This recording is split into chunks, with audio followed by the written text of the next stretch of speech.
क्या होगा अगर हम इंसान एलियन टेक्नोलॉजी यूज करके काफी आगे बढ़ने लगे। लेकिन अब सामना होता है एलियंस की सबसे बड़ी मदरशिप से। इस कहानी की शुरुआत में हमें बताया जा रहा था कि कुछ सालों पहले अर्थ पर बहुत सारे एलियंस ने हमला कर दिया था, लेकिन इंसानों ने एकजुट होकर उन सभी को हरा दिया। अब यहाँ दुनिया की सारी कंट्रीज एकजुट हो चुकी थी, जो इन्हीं एडवांस एलियंस की टेक्नोलॉजी का यूज करके अपने विज्ञान को बढ़ाते रहते हैं। देखते ही देखते पृथ्वी पर टेक्नोलॉजी के मामले में बहुत सारे एक्सपेरिमेंट होने लगे थे।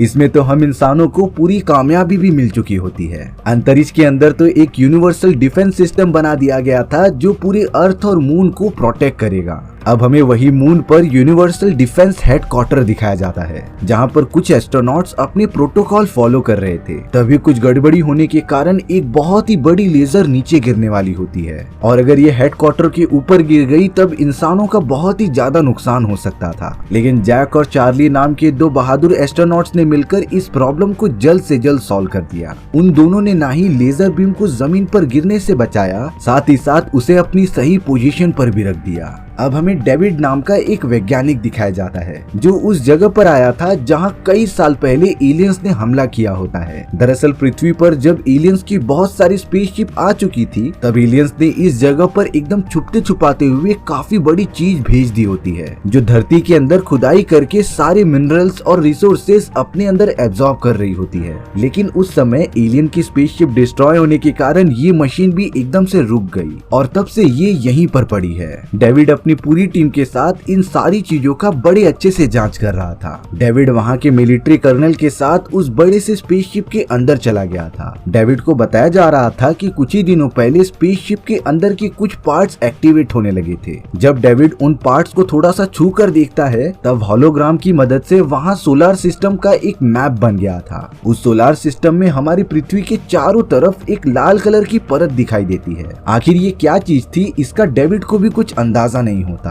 पर वो इन सारी चीजों के बारे में अपना रिसर्च करना रोकता नहीं। अब यहाँ मून पर बने बड़े से डिफेंस हेडक्वार्टर के अंदर कई सारे एस्ट्रोनॉट्स को ट्रेनिंग के लिए भेजा गया था। सारे एस्ट्रोनॉट्स अपनी अपनी स्पेसशिप लेकर हेडक्वार्टर के अंदर चले जाते हैं, और यहीं से स्टार्ट होने वाली थी उन सभी की ट्रेनिंग। अब हमें पृथ्वी पर ओकोन नाम का एक वैज्ञानिक दिखाया जाता है, जिसकी जान कुछ साल पहले हुए एलियन अटैक के अंदर जाने से बची थी, और तब से ही ओकोन एकदम से कोमा में होता है। लेकिन ताज्जुब की बात ये थी कि कुछ ही देर में ओकोन को होश आ गया था और वो उठ खड़ा होता है। सारे डॉक्टर्स इस बात पर बहुत ही ज्यादा शॉक हो चुके थे। वहीं अब डेविड को उसकी एक असिस्टेंट अजीब तरीके के सिंबल के बारे में बता रही थी। उसका कहना था कि इस तरीके के सिंबल हर लोगों के सपने यानी कि इमेजिनेशंस में दिखाई दे रहे हैं। कर्नल भी इस बात को कंफर्म कर रहे थे कि उसने भी ये सिंबल को अपने सपने में देखा है। उन्होंने तो इस अनोखी चीज की ड्राइंग भी अपने कमरे में बना कर रखी थी। वहीं अब हमें मून पर बने हुए डिफेंस हेडक्वार्टर को दिखाया जा रहा था। वहाँ के सारे एस्ट्रोनॉट्स बहुत ही ज्यादा घबरा कर बाहर की तरफ देख रहे होते हैं। अंतरिक्ष में बड़े अनजान तरीके से एक बहुत ही बड़ा बवंडर बन चुका था। उसी बवंडर में से एक गोलाकार स्पेसशिप बाहर निकलती है, जो धीरे धीरे मून की तरफ बढ़ने लगी थी। अर्थ पर मौजूद स्पेस रिसर्च ऑर्गेनाइजेशन में इन सारी चीजों की खबर मिल जाती है, और अब तो उस जगह पर प्रेसिडेंट लॉकवुड भी आ चुकी थी। प्रेसिडेंट को साफ साफ दिख रहा था कि ये एक एलियन स्पेसशिप है, लेकिन फिर भी वो डेविड से पूछती है कि हमें इसके साथ क्या करना चाहिए। डेविड ने बताया कि मुझे थोड़ा सा समय चाहिए इसके ऊपर और थोड़ा सा रिसर्च करने के लिए, और जब तक हमारी टीम श्योर नहीं हो जाती कि ये हमारे लिए खतरनाक है कि नहीं, तब तक आप सभी लोग स्पेसशिप के ऊपर हमला मत करना। यहाँ बाकी कंट्रीज के सारे प्रेसिडेंट और प्राइम मिनिस्टर डिस्कस कर रहे थे कि वो एक एलियन स्पेसशिप है, इसीलिए उसे अर्थ तक पहुँचने से पहले ही खत्म कर देने में ही हमारी भलाई है। प्रेसिडेंट लॉकवुड को भी ये डिसीजन थोड़ा सा सही लगता है, इसीलिए प्रेसिडेंट ने परमिशन दे दी थी कि वो उस स्पेसशिप को डिस्ट्रॉय कर दे। मून पर मौजूद इंसानों द्वारा बनाया गया डिफेंस सिस्टम उसके ऊपर लेजर मार के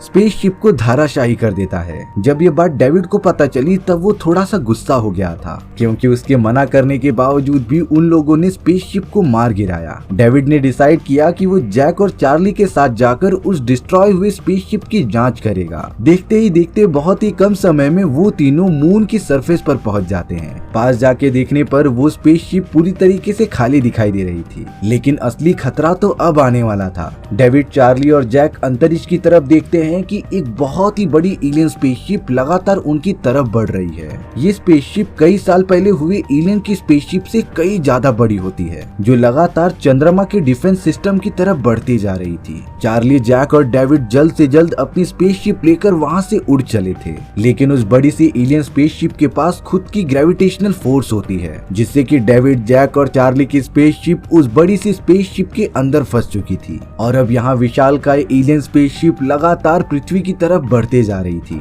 मून पर बनाया गया इंसानों द्वारा डिफेंस सिस्टम लगातार स्पेसशिप के ऊपर हमला कर रहा था, लेकिन एलियन की स्पेसशिप ने तो एक ही लेजर बीम मारकर पूरे हेडक्वार्टर को ही डिस्ट्रॉय कर दिया होता है और अब एलियन स्पेसशिप मून के 1/4 हिस्से को डिस्ट्रॉय करते हुए अर्थ की तरफ बढ़ने लगी थी। अब हमें यहाँ पृथ्वी पर दिखाया जा रहा था कि सारे लोग जश्न मना रहे हैं, क्योंकि आज वही दिन होता है जब हम इंसानों ने एलियंस की बड़ी बड़ी स्पेसशिप को मार गिराया था। सभी लोग मिलकर प्रेसिडेंट के साथ उस मोमेंट को याद करते रहते हैं, पर तभी थॉमस नाम के एक पॉलिटिशियन के सर में दर्द होने लगा था और अब यहाँ प्रेसिडेंट लवकूट को खबर मिलती है कि अंतरिक्ष में एक बहुत ही बड़े स्पेसशिप को देखा गया है जो लगातार पृथ्वी की तरफ बढ़ते जा रहा है। इसीलिए प्रेसिडेंट ने सभी को यहाँ से चले जाने के लिए कह दिया था। चारों तरफ भागा दौड़ी शुरू हो जाती है। सभी लोग अपनी जान बचाकर अपने अपने घर की तरफ लौट रहे थे, लेकिन किसी को जरा भी अंदाजा नहीं था कि इस बार कोई भी नहीं बचने वाला। अब एलियंस की वो बड़ी सी स्पेसशिप पृथ्वी के ग्रेविटेशनल फोर्स ऑफ इन्फ्लुएंस के अंदर आ चुकी थी, जिससे चारों तरफ तबाही मचने लग जाती है। मदरशिप ने तो देखते ही देखते कई सारी सिटीज को तबाह कर दिया था। वहीं जैक, चार्ली और डेविड जो कि एक स्पेसशिप में फंस चुके थे, वो कैसे भी करके अब मदरशिप के ग्रेविटेशनल फोर्स से निकल जाते हैं और अब वो तीनों सारी चीजों से बचते हुए चल पड़े थे एरिया 51 की तरफ। प्रेसिडेंट को जब पता चला कि ये पूरा स्पेसशिप अटलांटिक महासागर के अंदर उतरने वाला है, तो उन्होंने मिलिट्री को बोलकर आसपास के रहने वाले सभी लोगों को वहाँ से निकाल लिया था। अब हमें एरिया 51 में दिखाया जा रहा था, जहाँ थॉमस और डॉक्टर ओकोन नोटिस करते हैं कि वहाँ पर मौजूद सारे कैद किए गए एलियंस अचानक से चिल्लाने लगे हैं। किसी को नहीं समझता कि आखिर इन सभी को हुआ क्या। तब जाकर डॉक्टर ओकोन कहते हैं कि ये सब चिल्ला नहीं रहे हैं, बल्कि जश्न मना रहे हैं। इन सारी चीजों का रिलेशन हो सकता था उस बड़ी सी स्पेसशिप से। इसीलिए अब थॉमस ने डिसाइड किया कि वो अंदर जाकर उस बचे हुए क्रिएचर से कुछ बातें करेगा।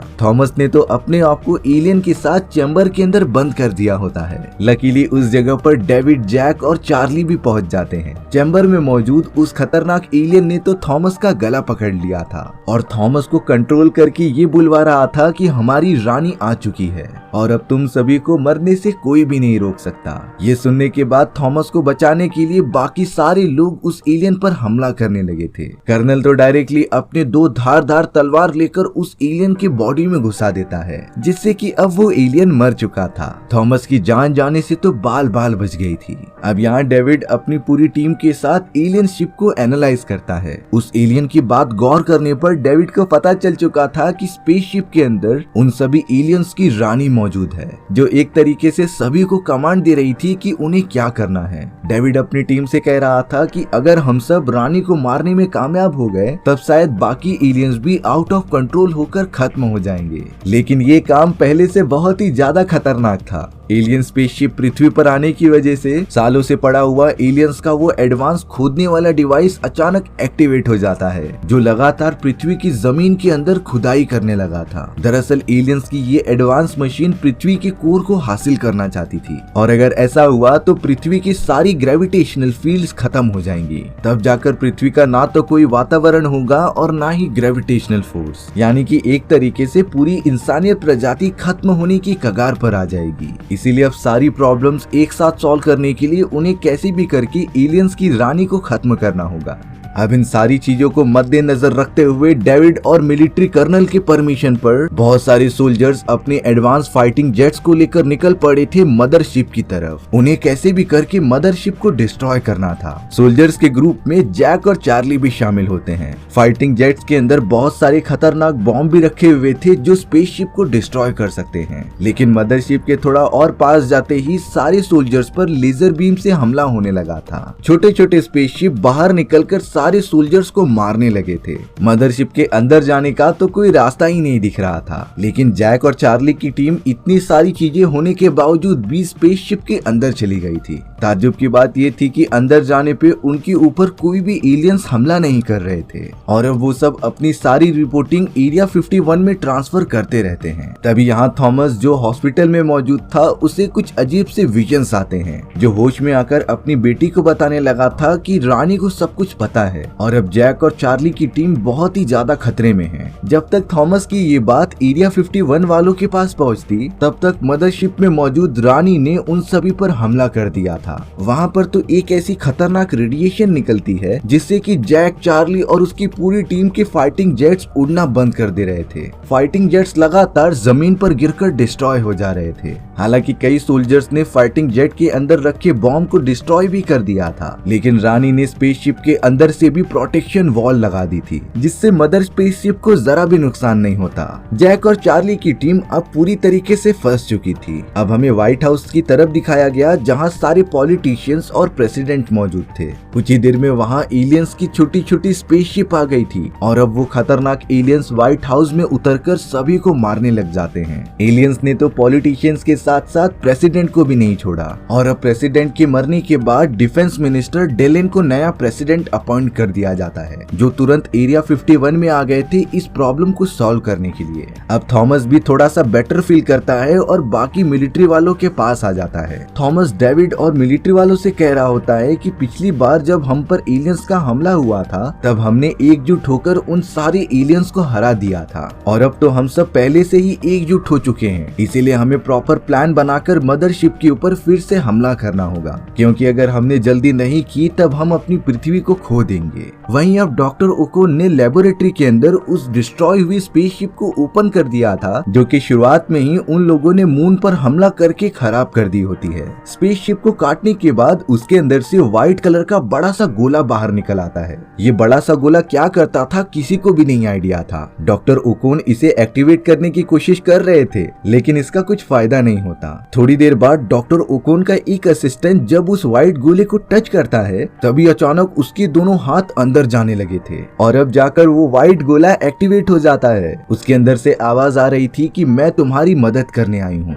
दरअसल इन सारे एलियन स्पेसशिप ने हमारे प्लेनेट पर भी कब्जा कर लिया है। उन्होंने हमारे प्लेनेट के सारे रिसोर्सेज एब्जॉर्ब कर लिए जिससे कि उन्हें पावर्स मिल रही हैं। लेकिन मेरे प्लेनेट की कुछ ऐसी टेक्नोलॉजीज हैं जो इन सभी को मारने के लिए एक हथियार बना रही हैं। रानी को ये बात पता चल गई थी, इसीलिए वो मुझे ढूंढ रही है सारी इंफॉर्मेशन निकलवाने के लिए। मैं तो यहाँ पर इंसानों की मदद करने आई थी, लेकिन तुम सभी ने तो मुझ पर ही हमला कर दिया। पर अब हम सभी को कैसे भी करके पृथ्वी पर आए हुए एलियंस की मदरशिप और रानी को खत्म करना होगा, जिससे बाकी एलियन स्पेसशिप से कांटेक्ट टूट जाए। उस बड़े से व्हाइट गोले ने ये भी कहा कि अब तो मुझे तुरंत ही डीएक्टिवेट कर दो। शायद रानी को मेरे लोकेशन के बारे में पता चल गया होगा और वो कुछ ही देर में यहाँ पहुँचती होगी, इसीलिए तुम्हें मुझे जल्द से जल्द डीएक्टिवेट करना होगा। होता भी कुछ ऐसा ही है। मदरशिप में मौजूद खतरनाक रानी को उस गोले का सिग्नल मिल चुका था, इसीलिए अब वो मदरशिप को लेकर लगातार एरिया 51 की तरफ बढ़ते रहती है। यहाँ डेविड को एक बहुत ही अच्छा आइडिया आया था। वो प्रेसिडेंट को बता रहा होता है कि मैं उस व्हाइट गोले जैसा ही एक नकली गोला बना दूंगा जो सेम फ्रीक्वेंसी और सिग्नल छोड़ रहा होगा, लेकिन उसके अंदर हम सब बहुत ही पावरफुल परमाणु बम डाल देंगे। जब मदर स्पेसशिप उस व्हाइट गोले को अपने अंदर लेगी तब हमें कैसे भी करके परमाणु बम को डिस्ट्रॉय करना होगा। धमाका होने की कुछ ही देर बाद डेविड उस जगह के चारों तरफ एक प्रोटेक्टिव वॉल बना देगा, जिससे बाकी लोगों के ऊपर परमाणु बम का इफेक्ट ना पड़े।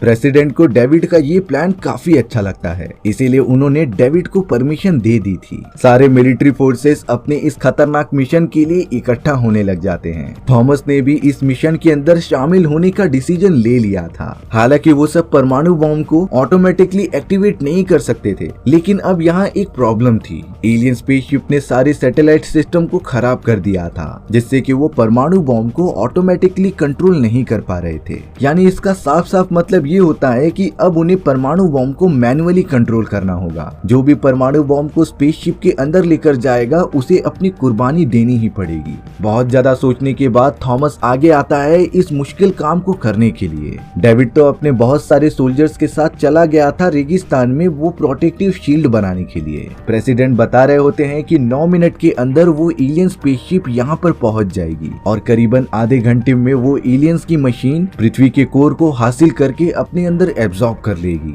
इसीलिए उन्हें जल्द से जल्द मदरशिप को डिस्ट्रॉय करना होगा। यहाँ मदरशिप के अंदर जैक, चार्ली और उसके कुछ टीम मेंबर्स अभी भी जिंदा थे। जैक को वहाँ पर एलियंस की छोटी छोटी स्पेसशिप दिखाई दे रही थी जिसकी मदद से वो यहाँ से बाहर निकल सकते हैं। इसीलिए जैक आगे जाकर उन एलियंस का ध्यान भटकाने लगा था, जिससे कि चार्ली और बाकी सब जल्द से जल्द उस छोटे एलियन स्पेसशिप को अपने कंट्रोल में ले लेते हैं। और अब देखते ही देखते वो सब एलियंस की छोटी वाली स्पेसशिप लेकर मदरशिप से दूर निकल पड़े थे। यहाँ थॉमस और बाकी मिलिट्री वाले सोल्जर्स तैयार हो जाते हैं स्पेसशिप पर हमला करने के लिए। मदरशिप के एरिया 51 की तरफ आते ही बहुत सारी स्पेसशिप बाहर निकल के सभी सोल्जर्स पर लगातार हमला करने लगे थे। हमारे सोल्जर्स भी कुछ कम नहीं होते, वो भी उन एलियंस पर पलटवार कर रहे थे। यहाँ थॉमस सिर्फ अपने सिग्नल का वेट कर रहा था जब वो स्पेसशिप के अंदर चले जाए। थोड़ी देर बाद थॉमस को सिग्नल मिल जाता है और वो परमाणु बॉम्ब लेकर स्पेसशिप के अंदर घुस गया था। और अब थॉमस ने अपना बलिदान देते हुए परमाणु बॉम्ब को एक्टिवेट कर दिया था, जिससे मदरशिप में एक बहुत ही बड़ा धमाका होता है। डेविड ने भी सारे इंतजाम करते हुए उस प्रोटेक्टिव शील्ड को भी ऑन कर दिया था, जिससे धमाके का इफेक्ट बाहर ना निकले और उसी एरिया में बना रहे। सारे मिलिट्री सोल्जर्स बहुत ही ज्यादा खुश हो गए थे कि मदर स्पेसशिप डिस्ट्रॉय हो चुकी है, लेकिन खतरा यहाँ पर अभी तक टला नहीं था। मदरशिप के अंदर जो एलियन क्वीन थी वो अभी भी जिंदा होती है, जो अब लगातार एरिया 51 की तरफ बढ़ने लगी थी सभी को खत्म करने के लिए।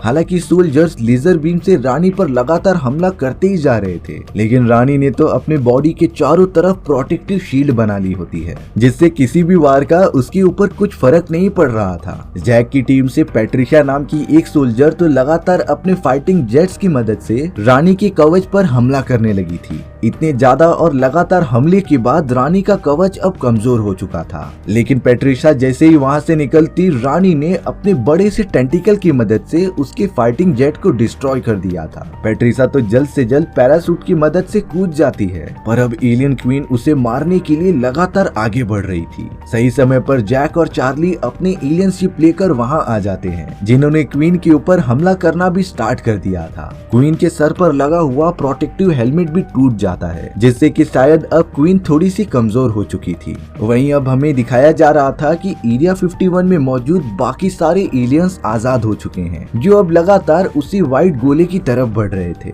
लेबोरेटरी में डॉक्टर ओकोन और उसका पूरा स्टाफ मौजूद था, लेकिन वहां से भागने के बजाय वो सब मिलकर एलियंस से बहुत ही ज्यादा फाइट करते हैं। हालांकि लेबोरेटरी में मौजूद वो सारे एलियंस मारे जाते हैं, लेकिन बदकिस्मती से डॉक्टर ओकोन को भी गोली लग गई थी, जिससे कि उनकी जान चली जाती है। यहाँ पर एलियन क्वीन का प्रोटेक्टिव वॉल टूटने के कारण वो अपने छोटे छोटे एलियन स्पेसशिप को कमांड देती है कि वो चारों तरफ घूमकर उसे प्रोटेक्ट करे। और अब तो एलियन क्वीन ने एरिया 51 में पहुंचकर उस व्हाइट गोले को भी हासिल कर लिया था। जैक और चार्ली तो उन सभी छोटे छोटे स्पेसशिप के अंदर फंस गए थे, लेकिन वो दोनों अब हाइपर ड्राइव की मदद से लगातार ऊपर की तरफ जाते रहते हैं, जिससे कि वो दोनों एलियन स्पेसशिप के कांटेक्ट से दूर हो चुके थे। बहुत ही ज्यादा ऊपर जाने के बाद वो उतनी ही तेजी से लगातार नीचे आने लगे थे। हालांकि वो खुद को कंट्रोल नहीं कर पा रहे होते हैं, लेकिन जैक और चार्ली ने डिसाइड किया कि वो रानी के सर पर लगातार वार करते जाएंगे। लेजर बीम की मदद से ऊपर की तरफ से वार होने पर एलियन क्वीन के सर का स्कल पूरी तरीके से टूट जाता है और अब क्वीन तो बहुत ही ज्यादा नाजुक हो चुकी थी। बाकी मिलिट्री सोल्जर्स भी लगातार हमला करके उन सभी का साथ दे रहे थे और अब एंड में जाकर एलियन क्वीन के सर पे इतनी ज्यादा चोट लगने के कारण वो नीचे गिर के मारी जाती है। एलियन क्वीन के हाथ से तो वो व्हाइट गोला भी बाहर निकल गया था। एलियन क्वीन के मरते ही वो सारे छोटे छोटे स्पेसशिप जो उसके ही इशारे पर काम कर रहे थे, वो सब नीचे गिरकर डीएक्टिवेट होने लग जाते हैं। साथ ही साथ वो एलियन मशीन जो जमीन के अंदर खुदाई कर रही थी, वो भी अपने आप ही रुक जाती है। यानी कि एलियन क्वीन के खत्म होते ही सारी चीजें ठीक हो गई थी। जैक और चार्ली की टीम भी बाकी सोल्जर्स के पास आ जाती है, जो बहुत ही ज्यादा प्राउड फील कर रहे थे। यानी कि उन लोगों ने एक बार फिर से एकजुट होकर एलियंस को मार गिराया। लेकिन यहाँ डेविड बता रहा था कि अगर ये एलियंस आगे चलकर फिर से अर्थ पर हमला करने के लिए आए, तब हम सब ज्यादा देर तक नहीं टिक पाएंगे। तभी डॉक्टर ओकोन, जिसे कि उस व्हाइट गोले ने जिंदा कर दिया था, वो बता रहे थे कि उस समय तक हम अपने आप को काफी ज्यादा डेवलप कर लेंगे। इन सारी चीजों में ये व्हाइट सर्कल वाले एलियंस हमारी टेक्नोलॉजी को बढ़ाने में काफी मदद करेंगे। हम अपने डिफेंस सिस्टम को इतना ज्यादा स्ट्रॉन्ग कर लेंगे कि कोई भी एलियन सिविलाइजेशन हमारा कुछ न बिगाड़ सके।